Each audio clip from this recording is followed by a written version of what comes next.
मुसळधार पावसामुळे मध्य आणि पश्चिम रेल्वेची वाहतूक 10 ते 15 मिनिटं उशिरानं पुढील 36 तासात 200 मिलीमीटर पावसाची शक्यता. मुंबईकरांना सतर्कतेचे आदेश. वीकेंडला अतिउत्साह टाळण्याचा सल्ला.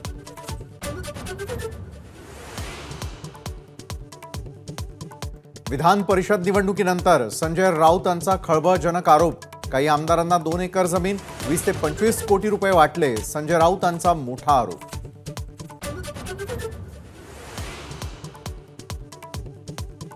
उपमुख्यमंत्री अजित पवार, सुनील तटकरे, प्रफुल्ल पटेलांसह दिल्लीला रवाना.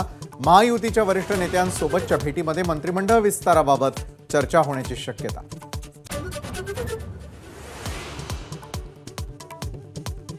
विधान परिषद निवडणुकीमध्ये मोठ्या प्रमाणात घोडेबाजार. शेकापच्या जयंत पाटलांचा आरोप.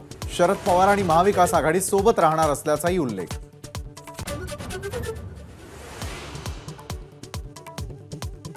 नारायण राणे यांच्या खासदारकीला हायकोर्टात आव्हान. ठाकरे गटाचे नेते विनायक राऊतांकडून याचिका दाखल. मतदारांना धमकावून विजय मिळवल्याचा आरोप.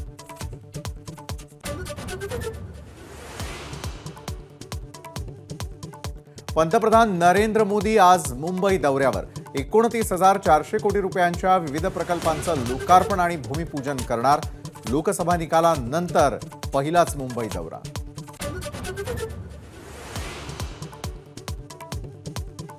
संविधानावर प्रेम असेल तर मनुस्मृती जाळावी. प्रकाश आंबेडकर यांचं पंतप्रधान मोदी राहुल गांधींना आव्हान. भाजप आणि काँग्रेसनं संविधानावर वार केल्याचाही आरोप.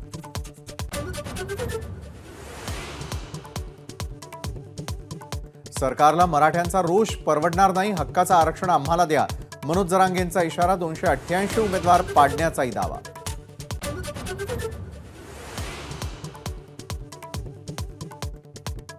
वादग्रस्त IAS पूजा खेडकरांना अहमदनगर रुग्णालयातून दिव्यांग प्रमाणपत्र.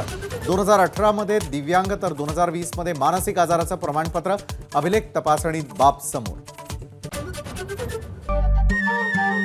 नमस्कार. मन शुद्ध तुझं ही वेगळ्याच प्रकारची मालिका तुम्हा सगळ्यांना खूप आवडली होती. याचा दुसरा सीझन कधी येणार अशी विचारणा झाली. प्रतीक्षा संपली आहे मित्रांनो. येतोय मन शुद्ध तुझंचा दुसरा सीझन. होई मन शुद्ध